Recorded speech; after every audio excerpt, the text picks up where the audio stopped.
正宗的长老们闷打一顿。合起伙来欺负我！一切安顿下来之后再议。我不需要你做什么，你有为难，有事需要你帮助，你得帮。没了。啊？你叫什么名字？后面有事情我会找你，而我的名字。嗨。Halo semuanya, selamat datang di Ruang Sinema. Bagaimana kabar kalian semua? Semoga selalu sehat dan baik-baik saja. Sesuai jadwal, jadi pada hari ini kita akan kembali melanjutkan series Donghua yang berjudul Supreme God Emperor episode 363 sampai 366. Di bagian sebelumnya di Pulau Kuse terjadi perang antara keluarga Zhu dan Kuse. Xuan Ninde memerintahkan Beiju untuk menahan bala bantuan. Meski Beiju awalnya menolak karena merasa tak mampu, akhirnya dia itu menyerang juga. Tapi Xing Mangyu mengurusnya. Mu Yun mengirim Yiku untuk melawan Xuan Ninde dan Xuan Wuxin. Yiku berhasil menghabisi Xuan Ninde, sementara Xuan Wuxin berhasil melarikan diri. Ju Yaohi kecewa dengan ayahnya yang memutuskan untuk meninggalkan keluarga Zhu. Mu Yun pun membentuk aliansi darah dengan Ju Yongji dan Ju Yaohi untuk melawan Gunung Xuanko. Mereka menuju kota Zhongtian untuk kompetisi permunian pil dan senjata. Di sana, Mu Yun menyelamatkan anjing ilahi Xiao He dari Zhao Ming dan Lin Ran. Lin Xiao datang menantang Mu Yun, akan tetapi di waktu yang sama Huang Xinya dan Chen Yuan datang untuk membela Mu Yun. Scene berlanjut di tengah-tengah kota Zhongtian, terlihat Huang Xinya yang baru saja datang bersama Chen Yuan. Melihat kedatangan mereka berdua sebagai seorang junior, Lin Xiao pun langsung memberikan hormat. Bukannya merasa senang, Huang Xinya justru menyuruh Lin Xiao agar tidak usah menyapa dirinya, karena Huang Xinya mengaku tidak mengenali Lin Xiao. Huang Xinya bersikap seperti itu oleh karena Huang Xinya merasa kesal terhadap orang-orang yang berani bertindak kasar terhadap Xiao He dan Mu Yun. Ketika Huang Xinya bertemu dengan Mu Yun, Chen Yuan menyadari kalau ternyata alasan Huang Xinya ngotot ingin berpartisipasi dalam kompetisi adalah karena ingin bertemu dengan Mu Yun. Di waktu yang sama, Lin Xiao mencoba menjelaskan kepada Huang Xinya bahwasanya dirinya tidak ada sangkut pautnya dengan Lin Ran dan Zhu Ming yang sebelumnya menyiksa Xiao He. Walaupun sudah menjelaskan, namun Huang Xinya sudah terlanjur bete terhadap mereka bertiga. Oleh karena itulah Huang Xinya menyuruh mereka untuk menjauh, sambil berkata kalau orang jahat seperti mereka tidak layak untuk mengikuti kompetisi pada bidang formasi. Jelas ucapan dari Huang Xinya benar-benar membuat Lin Xiao sakit hati. Akan tetapi dirinya juga tak dapat berbuat apa-apa. Maka dan penuh rasa kesal, Lin Xiao pun langsung pergi dari sana bersama Zhu Ming dan Lin Ran. Sesudah mereka pergi, Huang Xinya segera melepaskan kerinduannya kepada Mu Yun dengan cara memeluknya. Begitu pula dengan Mu Yun. Ia juga memeluk erat Huang Xinya sambil mengungkapkan rasa kerinduannya dengan cara menggodanya. 正宗的长老们闷打一顿。 Chen Yuan kemudian mencoba mengenalkan identitasnya sebagai senior besar di Sekte 10.000 Farmasi untuk berkenalan dengan Mu Yun. Mendengar nama Chen Yuan, Mu Yun mengaku begitu kagum kepadanya. Karena sebelumnya dia itu memang sudah pernah melihat nama Chen Yuan pada daftar takdir surgawi. Selesai berkenalan, Chen Yuan pun pamit dan menitipkan Huang Xinya kepada Mu Yun. Sebab dia itu masih banyak urusan sekte yang harus dilakukannya. Setelah Chen Yuan pergi, Mu Yun, Xing Mangyu dan Huang Xinya mulai berjalan-jalan bersama dan berkeliling kota. Di perjalanan itu, Mu Yun bertanya kepada Huang Xinya bagaimana perasaannya selama berada di Sekte 10.000 Farmasi. Huang Xinya menjawab dia merasa direpotkan, karena para tetua sekte pernah memberikannya peta 33 formasi surgawi dan meminta Huang Xinya untuk memahaminya. Hanya karena para tetua sekte itu tidak dapat memahaminya. Selepas mendengar keluhan dari Huang Xinya, Mu Yun pun mengajaknya dan Xing Mangyu untuk kembali ke markas Pavilion Tianbao. 合起伙来欺负我！一切安顿下来之后再议。 你说什么呢？ Pada malam harinya nampak Mu Yun yang tidak bisa tidur, sehingga ia memutuskan untuk mencari udara segar di luar. Niatnya ingin bersantai seketika berubah ketika dia merasakan energi spiritual yang ada di lantai atas. Sampai di sana, ia melihat beberapa pengawal Pavilion Tianbao yang meninggoy, karena telah dihabisi oleh seorang pria yang memiliki dendam terhadap Mu Yun. Baru saja Mu Yun tiba, pria itu pun langsung melepaskan sebuah pukulan yang mampu menahan kekuatan hati pedang keheningan medik Mu Yun. Menyadari hal demikian, Mu Yun pun beranggapan kalau lawannya kali ini setidaknya berada di ranah peribulu yang berada di tingkat 5 ke atas. Tak berhenti sampai di situ, pria ini melanjutkan serangannya dan menggunakan teknik kepahitan langit. Serangan pria itu kali ini benar-benar membuat Mu Yun merasa terkejut. Pasalnya, teknik kepahitan langit adalah salah satu teknik yang berasal dari Supreme Puhai, yang mana dia itu telah ada pada 10.000 tahun yang lalu. Mendengar perkataan Mu Yun, seketika pria itu juga merasa kaget. karena Muyun mampu mengenali teknik-teknik kuno dan bahkan juga mengetahui tentang Supreme Kuhai. Sambil tertawa meremehkan, Muyun berkata Supreme Kuhai ada sosok yang memimpin dan memerintah di 3000 dunia kecil pada 10.000 tahun yang lalu. Dulu Supreme Kuhai menggunakan segala penderitaannya hanya untuk menciptakan teknik kepahitan langit. Muyun juga menambahkan bahwasanya teknik kepahitan langit mengharuskan seseorang untuk merasakan 1000 jenis rasa sakit yang ada di seluruh dunia. Pada saat teknik itu diciptakan, Supreme Kuhai mengalami banyak penderitaan, seperti keluarganya yang sudah hancur sejak kecil, yang mana ayahnya dihabisi di depan matanya, sedangkan ibu dan adiknya diperkaos dan anggota tubuhnya dipatahkan. Ketika Supreme Kuhai tumbuh besar, penderitaan masih menghantui dirinya, mulai dari dihianati oleh saudara yang sendiri, ditinggalkan oleh teman-temannya, hingga dicampakkan oleh kekasihnya sendiri. Seluruh penderitaan yang mendalam baginya membuat dia menyadari apa makna dari penderitaan-penderitaan itu. Selesai menjelaskan tentang teknik kepahitan langit, Muyun mencoba bertanya, siapakah sebenarnya pria yang ada di hadapannya dan apa hubungannya dengan Supreme Kuhai. Pria yang bernama Kusing itu pun memberitahu kalau dirinya adalah murid sekaligus pewaris Supreme Kuhai. Kusing mengaku ia dapat menggunakan teknik kepahitan langit karena ia juga memiliki banyak sekali penderitaan dalam hidupnya. Muyun lalu mengatakan Kusing sebagai pewaris Supreme Kuhai seharusnya tahu dan mengenali sahabat Supreme Kuhai pada 10.000 tahun yang lalu, yakni Venerable Yun. Selain itu, Muyun juga memperkenalkan dirinya kepada Kusing sebagai murid dan pewaris Venerable Yun. Perkataan dari Muyun sama sekali tidak dibantah oleh Kusing. Ia mengaku percaya kalau Muyun adalah pewaris Venerable Yun, karena barusan ia merasakan sesuatu yang istimewa dari napas Muyun. Kusing kemudian memberitahu alasannya datang menemui Muyun adalah karena ia ingin bergabung pada aliansi darah yang baru saja dibentuk olehnya. Bukannya tanpa alasan, Kusing ternyata juga memiliki dendam pribadi terhadap Gunung Suankong. Oleh karena itulah dia ingin bergabung dengan aliansi darah dan melawan Gunung Suankong. Dendam pribadinya itu disebabkan oleh masa lalu Supreme Kuhai. Dulu Supreme Kuhai berhasil menguasai 3000 dunia kecil. Akan tetapi dalam sekejap Supreme Kuhai menghilang begitu saja. Dan yang lebih mengejutkan, seluruh aula kepahitan langit telah dikuasai oleh Gunung Suankong.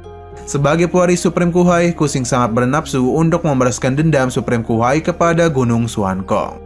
Mendengar penjelasan Kusing, Muyun pun mencoba menebak. Kusing pasti memiliki alasan tersembunyi selain membalaskan dendam Supreme Kuhai. Menurut Muyun, alasannya itu yakni untuk mencari salinan asli dari teknik kepahitan langit di aula kepahitan langit. Karena salinan yang dimiliki oleh Kusing telah rusak. Tebakan dari Muyun dibenarkan olehnya. Ia memang ingin membalaskan dendam sekaligus mencari salinan asli dari teknik kepahitan langit. Lalu Kusing mengatakan kalau ia bersedia untuk memberikan bantuan kepada Muyun. Namun Muyun juga harus membantu dirinya jika Kusing meminta bantuan. 我不需要你做什么，你有为难有事需要你帮助，你得帮。没了，啊，你叫什么名字？后面如有事情我会找你，而我的名字。嗨，行。 Sebelum pergi, Kusing mengaku begitu takjub dengan ilmu berpedang Muyun yang sangat tajam. Akan tetapi menurutnya, ilmu berpedang Muyun tidak sebanding dengan pedang yang dimiliki olehnya. Oleh karena itu, Kusing memutuskan untuk memberikan pedang kepahitan langit kepada Muyun. Melihat pedang kepahitan langit itu, Muyun menyadari kalau pedang itu dulu adalah pedang miliknya yang dia berikan kepada Supreme Kuhai. 小慧，他真是一个怪人。听。 Setelah Kusing dan Muyun berpisah, terlihat Kusing yang mulai memanggil kedua pengawalnya. Kusing kemudian memberikan perintah kepada kedua pengawalnya. Setelah kompetisi selesai, kedua pengawalnya diperintahkan untuk mengawal Muyun. 你们两人引，所以此次三大宗是。 Pada keesokan harinya, kompetisi bidang permunian pil pun dimulai. Terlihat Muyun, Xing Mangyu, dan Wang Xinya yang baru saja tiba di aula yang akan menjadi arena kompetisi. Melihat para tetua dari Sekte Pil Surgawi, Wang Xinya pun menjelaskan kalau Sekte Pil Surgawi ada sekte yang cukup disegani, selain Gunung Suankong. Jarang ada orang atau sekte lain yang berani menyinggung Sekte Pil Surgawi. Menyinggung Sekte Pil Surgawi, maka mereka tidak akan mendapatkan suplai stok pil dari Sekte Pil Surgawi. Selain para tetua Sekte Pil Surgawi, di sana juga ada beberapa jenius pil suci kelas atas, seperti Liu Xing dan Zhu Ming. Bahkan, kompetisi bidang pil di hari itu juga dikejutkan oleh kehadiran peringkat 1 dari daftar takdir surgawi yaitu Gu Fiyang. Seorang alkemis jenius dari Pavilion Nanjin yakni Shen Gongyang juga hadir di dalam aula kompetisi tersebut. Di waktu yang sama, salah seorang tetua agung Tianyi menyuruh para praktisi untuk memeriksa nomor peserta mereka masing-masing dan segera menuju ke tungku pil yang sudah diberi nomor. Setelah para partisipasi maju ke tungku pil mereka masing-masing, mereka semua diperintahkan untuk membuat pil suci kelas rendah, yakni pil pembalik roh. Pil pembalik roh adalah salah satu pil yang paling sulit dibuat di antara pil suci kelas rendah. Selain itu, kompetisi pil kali ini akan ada 5 tetua dari sekte pil surgawi yang akan bertindak sebagai juri. Untuk penilaian kompetisi pil kali ini, yang pertama dinilai dari tingkat keberhasilan pil, yang kedua adalah jumlah pola dan tingkat keberhasilan. Ketika para peserta sedang memulai pembuatan pil pembalik roh, Tetua Agung Tianyi bertanya kepada seorang tetua bernama Tianxi, siapakah yang paling memiliki peluang untuk menjadi juara? Tanpa pikir panjang, Tianxi menjawab ada 3 peserta yang memiliki peluang, yakni Liu Xing dari Gunung Xuankong, Juming dari keluarga Zhu, dan Seng Gongyang dari Aula Lanjin. Jawaban dari Tianxi sempat mendapatkan teguran dari seorang tetua yang bernama Tianyu, karena Tetua Agung Tianyi sepertinya mengandalkan salah satu peserta yang juga bernama Tianyu, dan tentu saja jawaban dari Tianxi tidak sesuai dengan ekspektasi dari Tetua Agung Tianyi. Tianxi pun memberitahu kalau Tianyu memang menjadi salah satu yang berbakat. Namun bagaimanapun juga masih agak sulit bagi Tianyu untuk membuat pil suci kelas atas. Lalu Tetua Agung Tianyi mencoba menanyakan pendapat kepada 2 tetua lainnya, yakni Tianxing dan Tianle. Tianxing menjawab kalau pada kompetisi kali ini dia tidak akan mengandalkan siapapun, karena seluruh peserta pasti memiliki kelebihan dan kemampuannya masing-masing dalam pembuatan pil.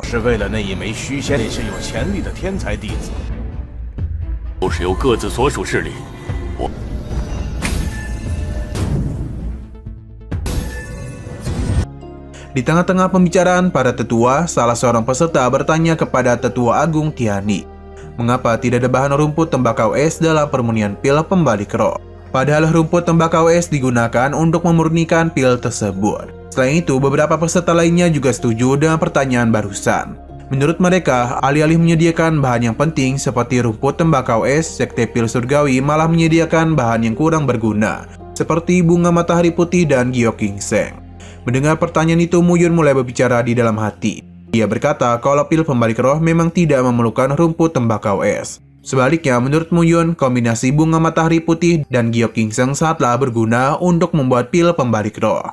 Di waktu yang sama, Tetua Agung Tianyi menjadi begitu emosi dan langsung mengusir para peserta yang mengintervensi dirinya. Tetua Agung Tianyi berkata, para peserta yang kurang berpengetahuan seperti mereka tidak layak untuk mengikuti kompetisi ini. Selepas para peserta diusir, Tianxi meminta para tetua untuk melihat ketajaman dari teknik yang digunakan oleh Liu Xiang. Selain itu, Tianxi beranggapan kalau Juming dan Seng Gongyang juga menampakkan hal yang serupa. Mereka bertiga benar-benar memberikan teknik dan gerakan yang cukup cerdas. Para peserta terlihat mulai memasuki tahap penjernihan pil, dan pada saat itu, Tetua Agung Tianyi sempat berfokus pada cara Feng Jiu dalam menjernihkan pil. Tetua Agung Tianyi terdengar sedang memuji Feng Jiu karena teknik penjernihan pil yang dilakukan oleh Muyun begitu luar biasa. Menurut Tetua Agung Tianyi, Feng Jiu ini adalah salah satu jenius yang tidak terikat dengan sekte manapun di 3000 dunia kecil.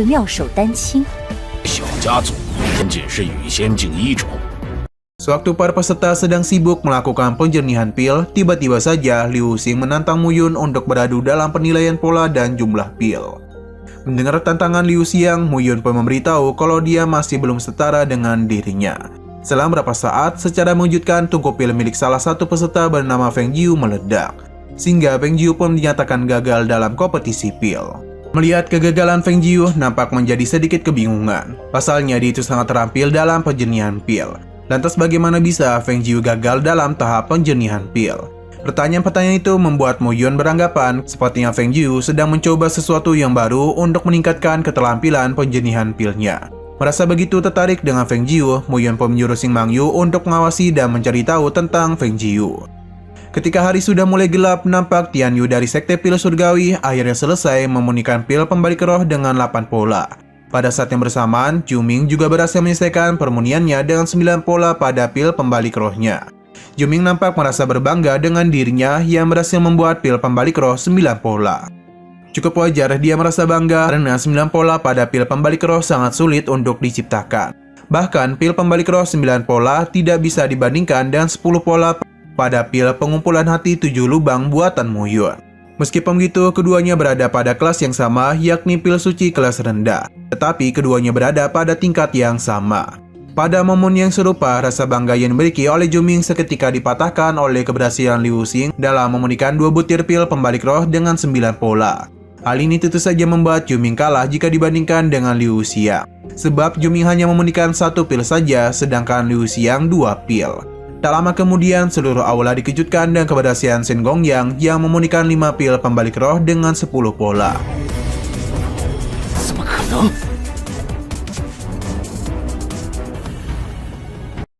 Dan kini hanya tersisa Mo Yun sendiri saja yang belum menyelesaikan permunian pilnya.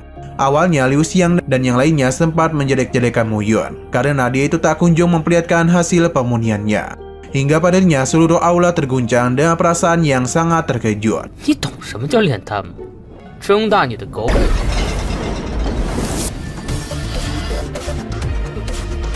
根本没有丹纹。瞎了你的眼！